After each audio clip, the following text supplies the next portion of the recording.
Maximum लोगों के मन में यह है कि कोई लॉकडाउन तो लगने नहीं जा रहा है। मैं सबसे पहले ये क्लैरिफाई करना चाहूंगा कि कोविड की सिचुएशन इवॉल्विंग रहती है। हमारी इकोनॉमी और बाकी चीजों को देखते हुए जो है अभी जो सिचुएशन है वो एडमिनिस्ट्रेशन को लगती नहीं कि लॉकडाउन करने की है।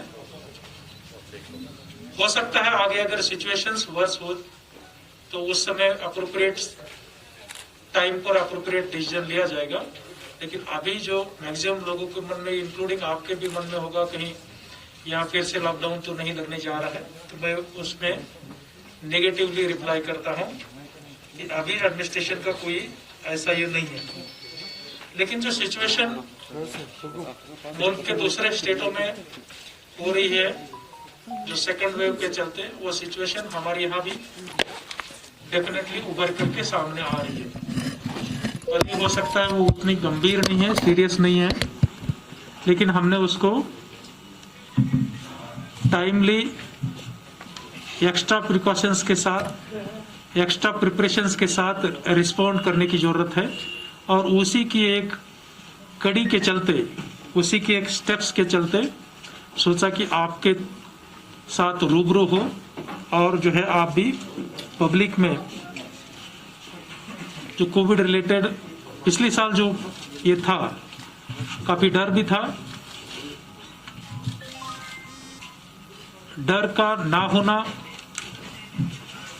या होना उस बात पर निर्भर करता है कि उससे आपको क्या रिजल्ट मिल रहा है। डेफिनेटली मेरे ख्याल से आप उसमें जानते हैं। मैं इस हैंडआउट के जो ब्रीफ हाइलाइट्स है वो पढ़ना चाहूंगा, ज्यादा डिटेल में नहीं जाता हूं। बेसिकली कोविड जो है 3 स्टेजेस से ब्रॉडली कोविड की सिचुएशन गई है।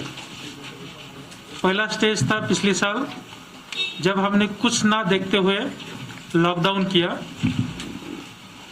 फर्स्ट एंड फॉरमोस्ट इंपॉर्टेंट चीज थी जान को बचाना। लॉकडाउन के अलग अलग फेजेस हुए। एक पर्टिकुलर स्टेज आया कि जब हमें कोविड के बारे में सफिशिएंट जानकारी हुई, उससे रिलेटेड प्रोटोकॉल इवॉल्व हुआ। साथ बसाथ हमारी इकोनॉमिक डिफिकल्टीज भी काफी बढ़ने लगी। उससे चलते अनलॉक के फेजेस आए जिसमें जान भी जहान भी दोनों जो है साथ में रखते हुए वो फेजेस को इम्प्लीमेंट किए। एक स्टेज ऐसा भी आया था कि कोविड काफी निग्लिजिबल लेवल तक पहुंच गया था। नवंबर, दिसंबर, इवन जनवरी तक जो है कोविड काफी कम हो गया था। आज जो है तीसरा फेज है जिसमें कि इकोनॉमी और हमारी लाइफ जो है पूरी रूटीन तरीके से चल रही है, लेकिन कोविड बढ़ रहा है। ये थर्ड फेज जो है कोविड मैनेजमेंट रिलेटेड जो थर्ड फेज है जिसमें हम अभी है सेकंड वेव, लेकिन उसके मैनेजमेंट रिलेटेड जो प्रोटोकॉल है उसमें तीसरे टाइप का ये फेज है जिसमें हमें कोविड के बारे में जानकारी तो है, भले ही हो सकता है म्यूटेंट वायरस के बारे में उतनी ना हो, लेकिन कोविड में क्या प्रिकॉशंस लेने चाहिए, किस किस्म का इंफ्रास्ट्रक्चर लगता है, वो जानकारी तो हमारे पास अवेलेबल है। पब्लिक के पास भी जानकारी की कमी नहीं है, अवेयरनेस काफी है, लेकिन थोड़ा सा केयरलेसनेस डेफिनेटली है और वो दूर होना, टाइमली दूर होना बहुत जरूरी है। सिचुएशन और वर्स होने के पहले ही, चाहे एडमिनिस्ट्रेशन में है, इवन पब्लिक में है, कॉमन मासेस में है, कोविड रिलेटेड कोई केयरलेसनेस नहीं होना चाहिए। दूसरे स्टेट्स किस हालात से गुजर रहे हैं उससे चलते हमने सुधरने की जरूरत है। तकरीबन जो है 90,000 के करीब यहाँ केसेस वैली में अब तक आई है और उसमें 80,000 के करीब रिकवरी है। मोर देन 91% रिकवरी हुई है। आज जो है 7,300 के करीब पॉजिटिव पर्सन्स वैली में है। 1300 के करीब डेथ्स हुए हैं, 1297 कोविड के चलते डेथ्स हुई है। डेथ का परसेंटेज 1.47 है और अकेले श्रीनगर में उनमें से 37% की डेथ हुई है। टेस्टिंग का सवाल जो है 28 लाख के करीब हमने टेस्ट अब तक किए हैं, उसमें से 20 लाख जो है RT-PCR पर है, जिसको गोल्डन टेस्ट कहते हैं, और जो दूसरी जो है वो 7,27,000 टेस्ट हमने किए हैं रैपिड एंटीजन टेस्ट पर। अभी हमारे पास जो लेवल 1 जिसमें कि हम टर्सरी केयर बोलते हैं और लेवल 2 ऐसे दोनों मिलाकर के 1500 बेड्स अवेलेबल है।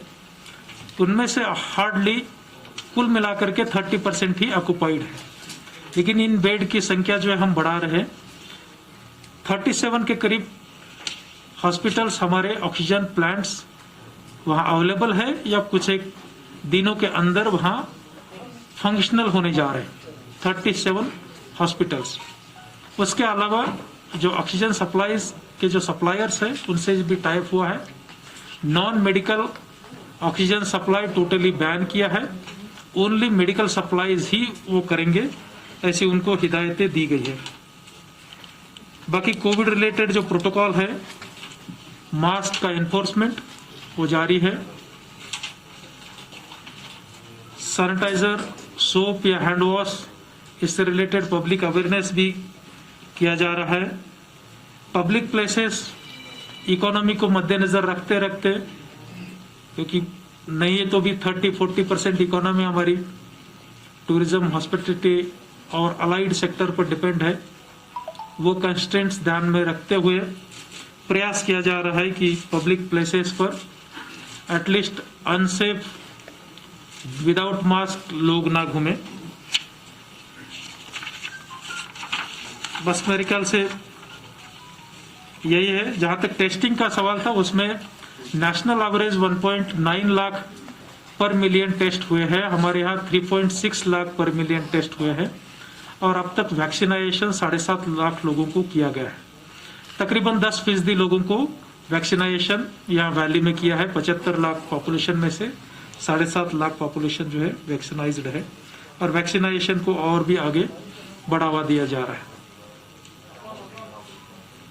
मेरे ख्याल से आप डायरेक्टर साहब बोलेंगे, आप कैसे क्वेश्चन पूछना चाहेंगे? डायरेक्टर साहब आप बताएं थोड़ा सा ब्रीफ में, फिर वो शेर Kashmir institute of medical sciences इस वक्त सिर्फ नॉन कोविड को ही नहीं बल्कि कोविड पेशेंट्स को भी ट्रीट कर रहा है। लास्ट ईयर जब से 17 मार्च को हमने पहला पेशेंट एडमिट किया शेर Kashmir institute of medical sciences में, और हमारी पहली लेबोरेटरी थी यूनियन टेरिटरी ऑफ J&K में जिसने कोविड के टेस्ट किए, और इसकी फर्दर सर्टिफिकेशन के लिए हमने पहले NIV पुणे से राबता काम करके इसकी सर्टिफिकेशन हुई। उसके बाद से शेर Kashmir institute of medical sciences की जो वायरोलॉजी लेबोरेटरी है वो सारी यूनियन टेरिटरी में सबसे आगे है। इसके बाद टेस्टिंग के साथ साथ कंटैक्ट ट्रेसिंग का फेज आता है जहां पे हमारा कम्युनिटी मेडिसिन डिपार्टमेंट इन्वॉल्व है। द नेक्स्ट स्टेज ट्रीटमेंट के हवाले से हमारे पास शेर Kashmir institute of medical sciences में हमने 260 बेड्स कोविड मैनेजमेंट के लिए डेडिकेट किए हुए हैं। आप ये अच्छी तरह से जानते हैं कि कोविड का मैनेजमेंट पेरिफेरी से लेके सेंट्रल टर्शियरी इंस्टीट्यूशंस तक जारी है। शेर Kashmir institute of medical sciences में वो लेवल 3 केयर अवेलेबल है जो बाकी सेंटर्स में अवेलेबल नहीं है। लेवल 3 पेशेंट मैनेजमेंट के साथ साथ जहां पे उनको उस स्टेज पे पेशेंट की तकलीफ पहुंचती है जिसको हम एक्यूट रेस्पिरेटरी डिस्ट्रेस सिंड्रोम कहते हैं, जहां मल्टी ऑर्गन फेलियर भी होता है, जहां ब्रंट सारे जिस्म के उन वाइटल ऑर्गन्स पे आता है, heart, kidneys, liver, pancreas, brain, lungs तो पहले ही सफ़र हो जाते हैं। ये मल्टी मोडालिटी ट्रीटमेंट देने के लिए शेर Kashmir institute of medical sciences में जो इंटेंसिव केयर फैसिलिटीज़ हैं, जो हाई डिपेंडेंसी केयर फैसिलिटीज़ हैं, हमने इसमें नॉन कोविड पेशेंट्स के लिए एक खास चंक रखा हुआ है और कोविड मैनेजमेंट के लिए हमने ये intensive care facility infectious diseases block IDB जिसको हम कहते हैं वहाँ पे मखसूस करके रखा है।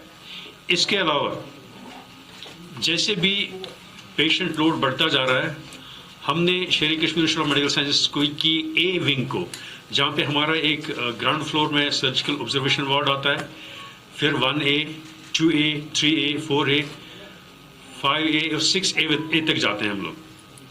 ये 260 बेड्स जो हमने कोविड के लिए पर्टिकुलरली मखसूस किए हुए हैं, हम इनको उन पेशेंट्स में जबकि उनकी रिकवरी होती है, कुछ देर रिकवरी के साथ साथ हाई फ्लो ऑक्सीजन की डिपेंडेंसी के लिए ऐसे कुछ वार्ड मखसूस किए हुए हैं। जब तक भी पेशेंट पूरी तरह से रिकवर नहीं हो जाते तब तक उन डिफरेंट वार्ड्स में हमने डिफरेंट फेजेस में रखा होता है। आज भी हमने ये कैपेसिटी ऐसी रखी हुई है। हम नॉन कोविड मैनेजमेंट में जिसमें कैंसर या हार्ट अटैक्स, स्ट्रोक्स जैसे तकालीफ हैं, हम उन चीज़ों को भी डील करते आ रहे हैं। हमने पिछले 2 हफ्ते से इलेक्टिव एडमिशन्स स्टॉप किए हुए हैं, जहां पे हम उन तकालीफ जो नॉन कोविड की वजह से हैं, जिनका ऑपरेशन ज़रूरी हो या कोई इंटरवेंशनल प्रोसीजर ज़रूरी हो, मगर वो डिले हो सकता है, अवॉइड हो सकता है, पोस्टपोन हो सकता है, उस चीज़ को हमने फ़िलहाल ऑन शेल्फ रखा हुआ है ताकि हम ऐसे मरीजों के लिए ये बेड्स मखसूस कर रखें जिनको ये रेस्पिरेटरी डिस्ट्रेस सिंड्रोम हो या जिन्हें इस कोविड की वजह से फोर्थ होने का डर हो। एट द सेम टाइम जहां पे भी इमरजेंसी सिचुएशन हो, इमरजेंसी इंटरवेंशन की ज़रूरत हो, वो सर्विसेज बिल्कुल कंटिन्यू रखी जा चुकी है। आज तक शेर Kashmir institute of medical sciences में 4 लाख से ज़ायद RT-PCR टेस्ट हो चुके हैं। अराउंड मोर देन 22,000 पेशेंट्स को हमने पिछले 1 साल से आज तक ट्रीट किया हुआ है एडमिशन के बाद। और इस वक्त हमारे पास, जैसे अभी डिविजनल कमिश्नर साहब ने बताया कि जनवरी की मिड तक ये जो कोविड की इंसिडेंस थी हमारे पास ऑलमोस्ट नेग्लिजिबल लेवल्स तक पहुंची थी। उस वक्त मिड जनवरी में हमारे पास अराउंड 15 to 20 पेशेंट्स हुआ करते थे। As on date, the only difficulty that we are facing for last 2 days is non-availability of one of the vital drugs, injection remdesivir. Tertiary care hospitals हैं, उनके बारे में सब कुछ बता दिया गया है। मेरे पास कुछ बहुत ज़्यादा बताने के लिए नहीं है। जहाँ तक श्रीनगर डिस्ट्रिक्ट का ताल्लुक है, तो अहम बात यह है कि टाइम टू टाइम जो गवर्नमेंट की तरफ से इंस्ट्रक्शन इशू हो रही है उसको स्ट्रिक्टली फॉलो किया जा रहा है। जैसे आज ऑर्डर आया है कि मार्केट जो है 50% कैपेसिटी पर ऑपरेट होंगी, उसको इम्प्लीमेंट किया जाएगा। जो SOPs हैं उनको स्ट्रिक्टली इम्प्लीमेंट किया जा रहा है। मैं एक बात बहुत अहम है जो कहना चाहता हूँ और आपके माध्यम से अपील भी करना चाहता हूँ तमाम श्रीनगर ज़िले के रहने वालों से कि वैक्सीन सभी जो है वैक्सीन की डोज लें जो एलिजिबल ग्रुप्स हैं, क्योंकि ये इनवेरिएबली देखा गया है जिन जिन हैबिटेशंस में पॉपुलेशंस वैक्सीनेटेड हैं वहाँ पॉजिटिविटी रेट बहुत कम है। तो लिहाजा वैक्सीनेशन, आज अगर हम वैक्सीन प्रेफर करेंगे तो हमें कल ICU की ज़रूरत नहीं पड़ेगी, एक बात। और दूसरा ये कि जो SOPs फॉलो करने का जहाँ तक ताल्लुक है, तो SOPs फॉलो करना कोई सजा ना समझा जाए, इसको पनिशमेंट की तरह ना लिया जाए, बल्कि इसको अपनी एक जिम्मेदारी समझा जाए। और मैं ये कहना चाहूँगा कि इस वायरस से लड़ने के लिए, इस वबा के खिलाफ जो जंग छिड़ी हुई है, जो जंग हमने छेड़ी हुई है, उसमें सिर्फ गवर्नमेंट की ही जिम्मेदारी नहीं है बल्कि पूरे समाज की रिस्पॉन्सिबिलिटी है। और जब तक हम इसको कलेक्टिव रिस्पॉन्सिबिलिटी नहीं समझेंगे तब तक हम ये जंग नहीं जीत सकते। ये पब्लिक, ये जो पेंडेमिक है, इसमें अवाम ने खुद लड़ना है और गवर्नमेंट शाना बिशाना खड़ी है और हमारी जो शेयर्ड रिस्पॉन्सिबिलिटी है उसको हम पूरा अपनी जिम्मेदारी को समझकर आगे बढ़े। बहुत बहुत शुक्रिया।